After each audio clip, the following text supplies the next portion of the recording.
DD Tamil நேயர்கள் அனைவருக்கும் அன்பு வணக்கம்.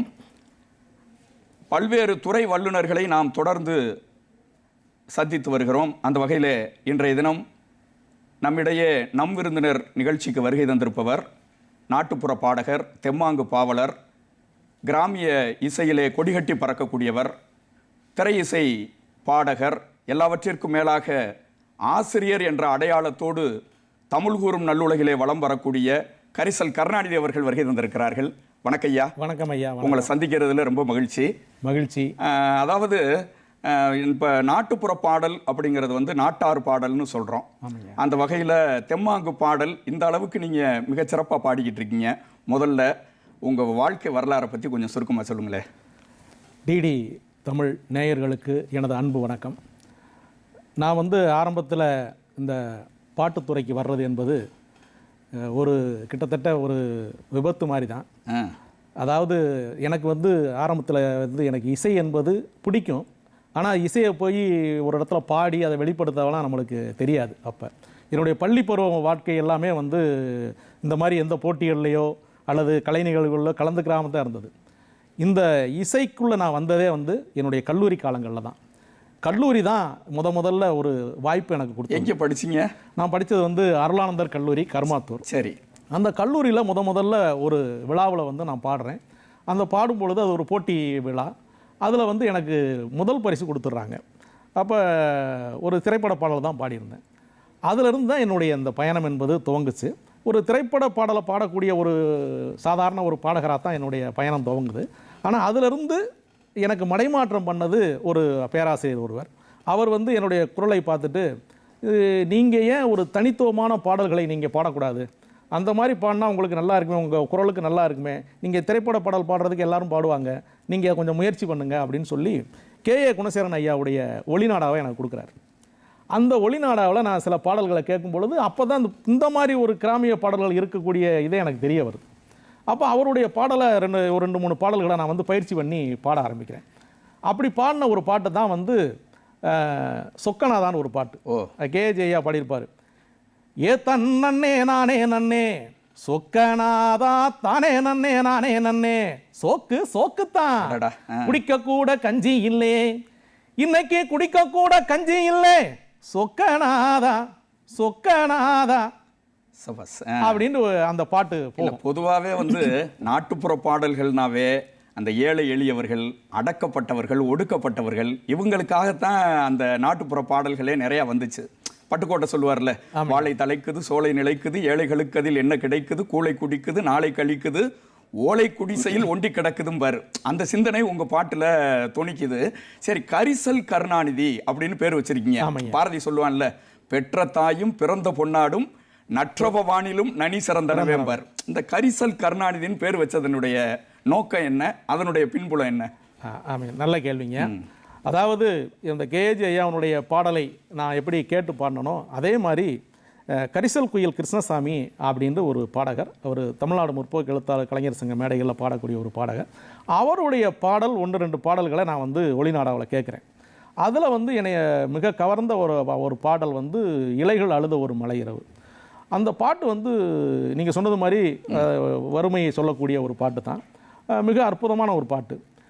இலைகள் அழுத ஒரு மலை இரவு, எலும்பும் உறைந்து விடும் குளிர் பொழுது, கண்டேன் ஒரு காட்சி கண்டனது, கண்ணில் இறங்கி வரும் நீர் விழுது, கண்ணில் இறங்கி வரும் நீர் விழுது, கண்ணில் இறங்கி வரும் நீர் விழுது அப்படின்னு அந்த பாட்டு போகும். ஒரு அற்புதமான பாட்டு. அந்த பாடலை கேட்ட பிறகு எனக்கு அந்த குரல் மேலே ஒரு ஈர்ப்பு. அவர் மாதிரி நம்மளும் பாடணும், அந்த மாதிரி நம்ம புகழ் வாங்கணும், அந்த மாதிரி நிறையா பாடல்களை நம்ம மெட்டமைச்சு பாடணும் அப்படின்ற மாதிரி எனக்கு ஒரு உத்வேகம் அவரை கிட்டத்தட்ட ஒரு மானசீக குரு மாதிரி ஏற்றுக்கிட்டு அவருக்காகவே ஒரு பாட்டை என்னுடைய நண்பர் ரோஸ்மிகிலன் ஒருத்தரை வச்சு எழுத வச்சு அந்த பாடல் கூட, அந்த கரிச காட்டு குயில போல நானும் பாடணும், உங்க உசுறு மனசு உருக தாளம் போடணும், வேர்வ கலந்த மண்ணின் கதையை உனக்கு சொல்லணும், வெள்ளி நிலவை எடுத்து நெத்தியில் உனக்கு பொட்டாக வைக்கணும், அன்னை கரிச குயில போல நானும் பாட்டு பாடணும், உங்க உசுறு மனசும் உருக உருக தாளம் போடணும் அப்படின்னு அவருக்காகவே ஒரு பாட்டெல்லாம் கரிசல் கருணாநிதினு பேர் வச்சதனுடைய பின்புலத்தை ரொம்ப தெளிவா சொல்லிட்டீங்க. அதன் பிறகு அந்த குழுவில் இணைந்து அவரோட இணைந்து நிறைய நிகழ்ச்சிகள் பண்ணக்கூடிய ஒரு வாய்ப்பு கிடைச்சது. நிறைய பயணிச்சோம். அதனுடைய விளைவாக அந்த குழுவுக்கு பேரே கரிசல் குழு. நீங்க இப்ப கல்லூரி பருவம்லாம் சொன்னீங்க. இப்ப கரிசல் கருணாநிதினு உலகம் முழுவதும் வளம் வர்றீங்க. உங்க மண் எப்படி, அதாவது வந்து எங்க பிறந்து வளர்ந்து எப்படி இந்த நாட்டுப்புற பாட்டை பாடணுங்கிற ஆர்வம் உங்களுக்கு வந்தது? ஆமாங்க, என்னுடைய சொந்த ஊர் என்பது பெரியகுளம் பக்கத்தில் இருக்கக்கூடிய எருமலை நாயக்கன்பட்டின்னு ஒரு கிராமம். சரி, அங்கே தான் என்னுடைய தாயாருடைய ஊர். அங்கே தான் நான் வந்து பிறந்து வளர்ந்தது எல்லாமே அந்த ஊர் தான். ஆனால் என்னுடைய முதல் வகுப்பு படிப்பு மட்டும் என்னுடைய அப்பா ஊரான காமனூர், அது எங்கே இருக்குது? திண்டுக்கல் மாவட்டம் தாண்டிக்குடி பக்கத்தில் காமனூர்ன்ற ஒரு கிராமம், அங்கே படித்தேன். அதுக்கு பிறகு இப்போ என்னுடைய பள்ளி வாழ்க்கை எல்லாமே வந்து எருமலை நாயக்கன்பட்டி தான். அதன் பிறகு ராயப்பன்பட்டின்னு ஒரு ஊரில் வந்து அங்கே ஒரு 2 வருஷம் படித்தேன். என்னுடைய பள்ளி வாழ்க்கை கூட அப்படியே தான் அமைஞ்சது. எருமலை நாயக்கன்பட்டி கிராமத்தில் இருக்கும் பொழுது நான் வந்து சாதாரணமாக ஒரு சராசரி மாணவன்றதை விட எனக்கு படிப்பில் தான் கொஞ்சம் ஆர்வம் அதிகம். இந்த மாதிரி கலைகள்ல எல்லாம் ஆர்வமெல்லாம் இருந்தது. ஆனால் என்ன ஒன்றுண்டா, என்னுடைய பின்புலத்தில் வந்து எங்கள் தாத்தா வந்து ஒரு பெரிய நாடக நடிகர். அவர் வந்து அந்த காலத்திலேயே வந்து ஹரிச்சந்திர மயான கண்டம், அதே மாதிரி வீரபாண்டிய கட்டபொம்மன், பவளக்கொடி, அல்லி அர்ஜுனா நடிச்சிருக்கிறாரா? இது எல்லாமே அவர் நாடக வாத்தியார் சொல்லிக் கொடுப்பார். சரி சரி சரி. அவர் வந்து நல்ல அற்புதமான இசை தெரிஞ்ச ஒரு பாடகர். முறையாக வந்து கர்நாடக சங்கீதம் கற்றுக்கிட்டு. தாத்தா வந்து நாடக கலைஞர். அப்பா எப்படி? அப்பா வந்து சாதாரண ஒரு நாடக கலைஞர்லாம் கிடையாது. சரி. அவர் வந்து ஒரு இதில் ஒரு எஸ்டேட்டில் மேனேஜர். சரி. அவர் வந்து அவருக்கு வந்து இசையை குறித்தெல்லாம் பெருசாக ஒன்றும் தெரியாது. இசை ரசிக்கக்கூடிய ஆள் தான். தாத்தாவுடைய ஜீன் வந்து உங்களை வந்து நாடகத்தில் தாத்தாவுடைய ஜீன் தான். அம்மாவுடைய அப்பா அவர். சரி. அவர் தான் வந்து 2 பேருமே, தாத்தாவுடைய தம்பி 2 பேருமே ரொம்ப அற்புதமாக பாடுவாங்க. எங்கள் தாத்தா வந்து பாடினார்னா கிட்டத்தட்ட அப்படியே நம்ம எம்கே தியாகராஜர் பாடுற அந்த தொனி இருக்கும் அவர். அதே மாதிரி என்னுடைய சின்ன தாத்தார் அவர் மாசலாமணிண்டு, அவருமே வந்து கிட்டத்தட்ட பாடினா சீர்காழி கோவிந்தராஜ மாதிரி பாடுவார். நீங்கள் நாடகத்தில் நடிச்சிருக்கீங்களா? நான் வந்து அவருடைய நாடகத்தில் நடிக்கல. அவர் என்ன எப்படின்னா இந்த இதுக்குள்ளே வரவிடாமல் பார்த்துக்கிட்டார். நான் இப்போ எருமலை நாயக்கன்பட்டியில் இருந்த காலங்கள் வரைக்கும் இந்த துறைக்குள்ளே என்னை வரவிடாமல் பார்த்துக்கிட்டார். ஏன்னா வேணாம் அப்படின்ற மாதிரி அவரோட எண்ணம் இருந்துச்சு. ஆனால் அதையும் அறியாமல் தான் கல்லூரி காலங்களில் வந்து நான் வந்து என்னுடைய கல்லூரியினுடைய இதோட நான் வந்து பாடுறதுக்கு முன் வர்றேன். அப்படி உருவானது தான் என்னுடைய இசை வாழ்க்கை. அதோடு மட்டும் இல்லாமல் அந்த காலகட்டங்களிலே வந்து அறிவொளி இயக்கங்கள்லாம் இருந்தது. இப்போ பள்ளி கல்லூரி தான் வந்து உங்களை கொண்டு போய் சேர்த்ததுங்கிறீங்க. கல்லூரி காலம்தான் வந்து என்னை வந்து ஒரு பாடகனாக வந்து பரிணாமம் அடைய செய்தது. சரி சரி. இப்போ நாட்டுப்புற பாடல்கள் பல பேர் பாடுறாங்க. இப்போ நீங்கள் வந்து ஒரு முன்னணி பாடகராக திரை இசையில் பாடுறீங்க, மேடை நாடகங்களில் பாடுறீங்க, கதை பாடல்கள் பாடுறீங்க. இப்போ நான் வானமாமலை என்ன சொல்லுவார்னா, அதாவது வந்து தாலாட்டு பாட்டு, விளையாட்டு பாட்டு, அது மாதிரி உறவு பாடல்கள், ஒய்யார பாடல்கள், ஒப்பாரி பாடல்கள், இப்படி பல கூறுகளில் இருக்குது. நீங்கள் அதிகம் பாடினது எந்த துறை பாடல்களை தேர்ந்தெடுத்து பாடுறீங்க? நான் வந்து அதிகமாக வந்து உறவுகள் குறித்த பாடல்கள் நிறைய பாடியிருக்கேன். அப்புறம் காதல் பாடல்கள். சரி. இந்த 2மே வந்து அதிகமான. உறவில் எந்த உறவை வலியுறுத்துறீங்க? அதிகமாக வலியுறுத்தின? அதாவது தாய் இருக்குது, தந்தை இருக்குது, அண்ணன் தம்பி பாசம் இருக்குது. இதில் வந்து நீங்கள் அதிகம் பாடினது எந்த உறவு முறை பாடல்கள் பாடியிருக்கீங்க? நான் தாயினுடைய உறவை சொல்லி ஒரு 3 பாடல்களுக்கு மேலே பாடியிருக்கேன். என்னென்ன பாட்டு? நேரில் வந்து முக்கியமான பாட்டு என்னென்னா, புதுவை சுந்தர பாரதி அவர்கள் எழுதிய ஒரு அற்புதமான பாட்டு. 2 மாதங்கள் என்னை தாங்கினாள், நான் எழுந்தோடி விளையாட தினம் ஏங்கினாள், புரியாத மழலைக்கு பொருள் கூறினாள், நான் பொய்யாக விழும் போதும் தடுமாறினாள், நான் பொய்யாக விழும் போதும் தடுமாறினாள், 2 மாதங்கள் என்னை தாங்கினாள், நான் எழுந்தோடி விளையாட தினம் ஏங்கினாள், கண்ணுக்கு கண்ணாக என்னை காத்தவள், நான் கண் தூங்கும் நேரத்தில் முகம் பார்த்தவள், உதிரத்தை அமுதாக்கி பாலூட்டினாள், உதிரத்தை அமுதாக்கி பாலூட்டினாள், என்னை உறங்க வைக்க அவள் விழித்து தாலாட்டினாள். என்னை உறங்க வைக்க அவள் விழித்து தாலாட்டினாள் அப்படின்ற இந்த பாடல். இது உருக்கமா இருக்கே புதுகை சுந்தர பாரதி. இல்ல உண்மையிலே இந்த பாட்டை கேட்கும் போதே இந்த பாட்டெல்லாம் நேயர்கள் கேட்கணும். ஏன்னா நம்ம டிடி தமிழ்ல தான் இது மாதிரி நிகழ்ச்சிகள்லாம் கொடுத்துக்கிட்டு இருக்காங்க. ஏன்னா உண்மையிலே இந்த தாய்ப்பாசம்ங்கிறது இப்போ இன்னைக்கு இருக்கிற தலைமுறைகிட்ட இல்லை. நான் கூட அண்மையில் ஒரு கவிதை படித்தேன். சொல்லுங்க. ஓட்டை குடிசையில் கொட்டும் மழையில் தன் குழந்தை நனையக்கூடாது என்று தன் முதுகையே கூடாரமாக்கினாள் தாய். ஓட்டை குடிசையில் கொட்டும் மழையில் தன் குழந்தை நனையக்கூடாது என்று தன் முதுகையே கூடாரமாக்கினாள் தாய். ஆனாலும் குழந்தை நனைந்தது தாயின் கண்ணீரால் என்று எழுதினான்.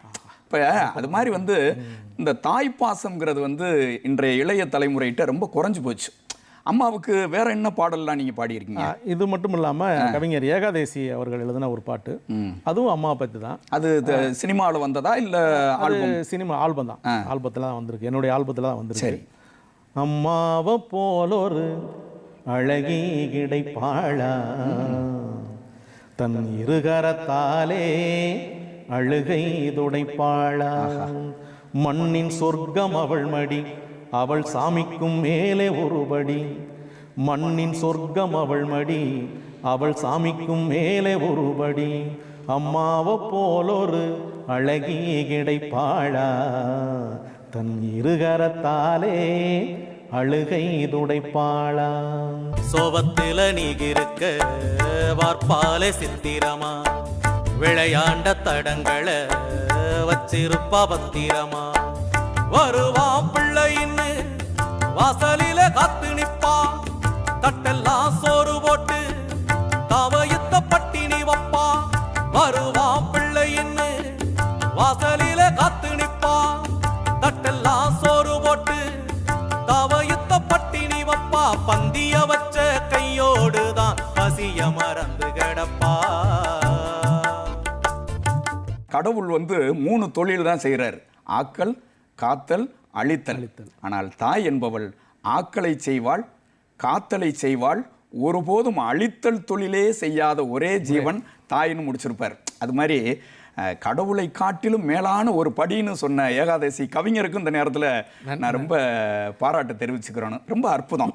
சரி, அம்மா குறித்து மட்டும்தானா இல்லை அப்பாவை பற்றியும் ஏதாவது பாடியிருக்கீங்களா? இல்லை, அம்மா பற்றி என்ன இருக்கா? அம்மா பற்றி அம்மாவுடைய பாடலை விட எனக்கு மிகப்பெரிய பேரை இல்லை, இன்னொரு பாட்டு உங்களுக்கு ரொம்ப அடையாளம். நீங்கள் என்ன சொல்லாமல் இருக்கீங்களா? கரிசல் கருணாநிதி அப்படின்னு சொன்னாவே ஆத்தாவும் சேலை அந்த பாட்டு எனக்கு ரொம்ப பிடிச்ச பாட்டு. நீங்க என்ன சொல்லுவீங்கன்னு எதிர்பார்த்துக்கிட்டு இருக்கீங்க. அதை பத்தி, அந்த பின்புலத்தை பத்தி சொல்லுங்க. இந்த பாடல் என்பது கவிஞர் ஏகாதேசி இந்த பாட்டு எழுதுறதுக்கு முதல்ல அதை எனக்கு எழுதி, அதுவும் ஏகாதேசி பாடல், கவிஞர் ஏகாதேசி பாடல். சரி, அதை அதாவது ஒரு பொருளை மட்டும் வச்சு எடுத்துக்கிட்டு அதில் எப்படி டிராவல் பண்ணுறது அப்படின்ற மாதிரி அவர் பிளான் பண்ணிட்டு அந்த பாட்டை எழுதி கொடுத்தாரு. அம்மாவோட சேலை, சரி, சேலையை மட்டும் வச்சுக்கிட்டு அதனுடைய பயனை எப்படி சொல்கிறது அப்படின்னு ஒரு எடுத்துக்கிட்டு அந்த பாட்டை கொடுத்தாரு. அந்த பாட்டை அவர் கொடுத்து ஒரு மாதம் அந்த பாட்டுக்கான மெட்டு அமைக்கிறதுல நான் செலவழித்தேன். ஒரு சரியான மெட்டு அமையலை. ஓ, இசையே நீங்கள் தானா? ஆமாம், அதுக்கு மெட்டு அமைச்சதே நான் தான். முதல்ல அந்த பாட்டு முதல்ல என்கிட்ட தான் கொடுக்குறாரு. அந்த பாட்டுக்கு இது நல்ல ஒரு மெட்டு அமைச்சு பாடு கரணா அப்படின்னு சொல்கிறாப்புல. அவருக்கு எனக்கு ஒரு 25 ஆண்டு நட்பு ஏகாதேசியோட. அவர் நிறைய பாடல்கள் எழுதியிருக்காரு, திரைப்படத்திலையும் இப்போ எழுதிட்டு இருக்காரு. இன்னைக்கும் நெருங்கிய தொடர்பு. அந்த பாட்டை பற்றி கொஞ்சம் சொல்லுங்களேன். ஆத்தாவும் சேலை, அதில் பார்த்தீங்கன்னா அம்மாவுடைய சேலையை எவ்வளோ நுட்பமா, ஆத்தாவும் சேலை அந்த ஆகாயத்தை போல தொட்டி கட்டி தூங்க, ஆஹா, துளி கட்டி ஆட, ஆத்துல மீன் பிடிக்க, அப்பனுக்கு தலை தோவட்ட, பார்த்தாலே சேத்தனைக்க தோணும், நான் செத்தாலும் என்ன பொத்த வேணும், ஆத்தாவும் சேலை அந்த ஆகாயத்தை போல. இடுப்புல கட்டிக்கிட்டு நீச்சல் பழகிய சேலதானே, பண்ண பூஞ்சோலதானே, வெறும் தரவிரிப்புல படுத்து கடந்தது உன் சேலதானே, பண்ண பூஞ்சோலதானே. இரைச்சல காயும் போது வானவில்லா தெரியும், இத்து போன சேலையில சோக கதை புரியும், கஞ்சி கொண்டு போகையில சும்மாடா இருக்குவோம், சேலை கட்டி அரைச்ச தண்ணி சக்கரையாய் நிற்குவோம், சேலை கட்டி அரைச்ச தண்ணி சக்கரையாய் நிற்கும், ஆத்தாவோம் சேலை அந்த ஆகாயத்தை போல, ஆத்தாவோம் சேலை. கரிசல் சார், இந்த பாட்டை கேட்கும்போதே என் கண்ணே கலங்குது. மேடைகளில் நீங்கள் பாடும்போது அதை கேட்குறவங்க பார்க்குறவங்களுடைய மனநிலையை நீங்கள் எப்போவாது உணர்ந்திருக்கீங்களா? எப்படி அதனுடைய வெளிப்பாடு எப்படிலாம் இருக்கும்? இல்லை, இந்த பாடல் என்பது எந்த மேடைகளில் போனாலும் நீங்கள் வந்து ஆத்தாவன் சேலை பாடுங்க அப்படின்னு கேட்கக்கூடிய ஒரு சூழல் தான் எல்லா காலமும் இருந்திருக்கு. ரெண்டாவது, இந்த பாடல் பாடும் பொழுது நிறைய ஆட்கள் வந்து உணர்ச்சி வசப்பட்டு அழுகிறதெல்லாம் நான் நேரடியாக பார்த்துருக்கேன். அது கண்கூட நம்ம முன்னாலே நடக்கும். ரெண்டாவது, நம்மளே சில நேரங்களில் அந்த உணர்வை பார்த்துட்டோம்னா நம்மளுக்கே சில நேரங்களில் யாருக்குமே வந்து தாயை பற்றி பாடிட்டோம்னாவே அந்த அந்த தாய் பாசங்கிற உணர்வு வந்துருச்சுனாவே நம்மளால் அதை நிலை கொள்ள முடியாது, கட்டுக்கடங்க முடியாது. சரி, அப்போ உங்களை கவர்ந்த மேடை அனுபவங்கள், பல ஊர்களுக்கு போகிறீங்க, ஏன்னா கிராமிய மேடைகள் தான் உங்களுக்கு வந்து அதிகமாக கிடைக்குது. ஆமாங்க. மேடை அனுபவங்களை பற்றி கொஞ்சம் சொல்லுங்களேன். எனக்கு வந்து எத்தனை மேடை நீங்கள் இதுவரை பார்த்துருப்பீங்க? எனக்கு ஒரு 5000 மேடைகளுக்கு மேலே நான் வந்து பயணம் பண்ணியிருக்கேன். என்னுடைய கிட்டத்தட்ட ஒரு 25 வருஷத்துக்கு மேலேயாகவே இந்த இசைத்துறையில் இருக்கேன். அது இந்த நாட்டுப்புற இசையில் பயணிச்சுக்கிட்டு இருக்கேன். ஒரு 5000 மேடைகளை உறுதியாக நான் தாண்டி இருக்கணும்னு சொல்ல முடியும் உறுதியாக. அதுக்கும் கணக்கு இல்லை, நம்ம யாரும் கணக்கு வச்சுட்டு இது பண்ண போகிறதில்ல. சரி, நிறைய மேடைகள். அதில் அதிகமாக நான் பயணித்த மேடைகள் என்பது கலை இலக்கிய இரவு மேடைகள் அதிகமாக பாடியிருக்கேன். அந்த மேடைகளில் தான் இந்த மாதிரி பாடல்களை வந்து அதிகமாக ரசித்து கேட்பாங்க. இன்னைக்கு வந்து சாதாரண கிராமத்து கச்சேரிகள்லையும் திருவிழா கச்சேரிகள்லையும் அல்லது ஒரு அரங்க நிகழ்வாக இருந்தாலும் சரி, அல்லது ஒரு கல்லூரி விழாக்கள் எங்கே போனாலும் இந்த ஆத்தாவன் சேலை பாடல் வந்து கேட்காம இருக்கவே மாட்டாங்க. அது இப்போ எல்லாரும் அதை பாட ஆரம்பிச்சிருக்காங்க. அது நம்ம ஒருத்தர் தான் பாடலாம் கிடையாது. அதை வந்து இன்னைக்கு அனைத்து கிராமிய பாடகர்களும் இன்னைக்கு பாடுறாங்க. நீங்கள் தான் முதல்ல பாடினது, ஆனால் இன்னைக்கு மேடை தோறும் மற்ற எல்லாருமே பாடுற அளவுக்கு வந்து அந்த பாட்டு வந்து ரொம்ப பிரசித்தி பெற்ற பாட்டாக மாறிடுச்சு. சரி, இப்போ அம்மாவை பற்றி பாடையில் அப்பாவை பற்றி பாட்டு கேட்க மாட்டாங்களா? நீங்கள் வேற அது மாதிரி அப்பாவுக்கு ஏதாவது பாட்டு பாடி இருக்கீங்களா? அந்த அனுபவத்தை பற்றி கொஞ்சம் சொல்லுங்கள். உறவுகள்னு வரும்பொழுது அம்மாவுக்கு அடுத்து அப்பா தான். நீங்கள் அந்த அம்மா பாடல் வந்ததே வந்து அன்னைக்கு வந்து முதியோர் இல்லங்கள் அதிகமாக போயிட்டுருக்க ஒரு சூழலில் உறவுகளை வந்து நம்ம வந்து சரியாக வந்து கொண்டு போய் சேர்க்கணும், உறவுகள் குறித்த ஒரு மதிப்பீடு என்பது இன்றைய வரக்கூடிய தலைமுறைக்கு வரணும் அப்படின்றதுக்காண்டி அந்த மாதிரி பாடல்களை நாங்கள் பாட ஆரம்பித்தோம். அதே மாதிரி தான் இந்த அப்பா வந்து கவிஞர் ஏகாதேசிட்ட வந்து நான் தான் விரும்பியே கேட்குறேன். எனக்கு வந்து நீ ஆத்தாவன் சேலன்னு ஒரு பாட்டு எழுதி கொடுத்த, எனக்கு அப்பாவை பற்றி ஒரு பாட்டு எனக்கு வேணும், அது ஒரு பாட்டு எழுதி கொடு அப்படின்னும் போது ஏகாதேசி நான் சிறிது காலம் எடுத்து எழுதி தரேன் அப்படின்னு தான் சொன்னார். சரி, ஒரு நாள் வந்து என்னுடைய அந்த அப்பா பாட்டாக கொடுக்குறாரு. அதை வாங்கிட்டு அதையுமே நான் தான் மெட்டமைச்சேன். அது இன்னைக்கு வந்து அது எல்லா மேடைகள்லையும் தொலைக்காட்சிகள்லையும் எல்லாத்துலேயுமே அந்த பாடல் பாட்டு. அது வந்து அப்பாவினுடைய கையை பிடிச்சு நடந்தா திரு அழகா மாறும். ஒரு 4 வரி பாடுங்களே நேயர்களுக்காக. அப்பா கையை பிடிச்சு நடந்தா திரு அழகாக மாறும், அப்பா கைய பிடிச்சு நடந்தா திரு அழகாக மாறும், அவர் ஆசைப்பட்டு கொஞ்சம் போது நீசமுடி கீரும், ஆக்கத்தாளு கொஞ்சம் அழுக்காக இருப்பார், பிச்சி பூவு போலதான் அப்பா சிரிப்பார், மேல் சட்டை போட்டதில்லை, கால் செருப்பும் கேட்டதில்லை, பாய் விரிச்சு படுத்ததில்லை, பட்டகடனால் தூக்கம் வல்ல, உப்பு மூட்டை தூக்கிக்கிட்டு ஊரூரா நடப்பாரு, உறங்கினாலும் எழுப்பி விட்டு தின்பண்டம் கொடுப்பாரு, தலைக்கு என்ன தேய்ச்சதில்லை, கண்ணாடிய பார்த்ததில்லை, அவர் உழைச்சு காய்ச்சதில உள்ளங்கையில் ரேகையில், அப்பா கைய பிடிச்சு நடந்தா தெரு அழகாக மாறும், அவர் ஆசைப்பட்டு கொஞ்சம் போது மீச முடி இது வந்து அப்பா. ரொம்ப அருமை கரிசல் ஐயா. அதாவது உண்மையிலே அம்மாவுக்கும் அப்பாவுக்கும் பேலன்ஸ் பண்ணி 2 பேருக்குமே அற்புதமா பாட்டு எழுதியிருக்கேன். நான் கூட வாட்ஸ்அப்ல ஒரு அண்மையில் ஒரு கவிதை ஒன்று படித்தேன் அப்பாவை பத்தி. அதாவது நான் ஏன் கைகட்டி மற்றவர்களிடம் சேவகம் செய்கிறேன் தெரியுமா, ஒரு அப்பா சொல்ற மாதிரி. நான் ஏன் மற்றவர்களிடம் கைகட்டி சேவகம் செய்கிறேன் தெரியுமா, என் மகன் டைகட்டி படிக்க வேண்டுமே என்பதற்காக ஒருத்தன் வாட்ஸ்அப்ல பதிவு பண்ணியிருந்தாரு. உண்மையிலே நினைச்சு பாருங்க, தந்தைன்னு அதனால தானே சொல்றோம், இந்த உலகத்திற்கு நம்மை தந்த ஐயின்னு சொல்றாங்க. ஐயனா தலைவன். அப்ப உண்மையிலே தாய்க்கும் தந்தைக்கும் இவ்வளவு ஒரு அற்புதமான பாடல்கள் நீங்க மேடைதோறும் முழங்குறீங்க. ரொம்ப மகிழ்ச்சியா இருக்கு. அடுத்து உறவு முறை பாடல்கள்ல வேற யாருக்கும், அதாவது அண்ணன் தம்பி உறவுகள், அது மாதிரி பாட்டி முதியோர்கள், அது மாதிரி ஏதாவது இருக்குங்க? இருக்கு. அதாவது தாய் தந்தை மட்டும் இல்லை, அந்த அவங்களுக்கு தாய் தந்தை, அதாவது வந்து தாத்தா பாட்டி 2 பேருக்குமே நான் வந்து பாடல்களை வந்து பாடியிருக்கேன். அதை வந்து பாட்டியை பற்றி ஒரு பாட்டு, அதுவுமே கவிஞர் ஏகாதேசி தான் எழுதி கொடுத்தாரு. அது என்னென்னா, எங்கள் ஊர் கிராமங்களில் வந்து கிளவி, இந்த கிளவி வருது கிளவி போகுதுன்னு சொல்லுவாங்க. அந்த சொல்லாடலே பயன்படுத்தி அவர் அந்த பாடலை எழுதி கொடுத்த, பாட்டின்னு இல்லாமல் அந்த கிளவியினுடைய அது இதை பெருமையை சொல்கிறது மாதிரி அப்படி ஒரு பாட்டை எழுதி கொடுத்தாரு. அது ரொம்ப இன்னைக்கு அதுவும் பல மேடைகளில் பாடிட்டு இருக்கு. அது நிறையா மேடைகளில் பயன்படுத்திட்டு இருக்காங்க. என்ன பாட்டுங்க அது? ஒரு ஊரில் ஒரே ஒரு கிளவி, அவ உருவம் உடஞ்ச பாதி வளவி, வெத்தலை போட்ட வாயி காவிய உடுத்தும், அவ துப்பிய இடமெல்லாம் ஓவியம் கிடக்கும்.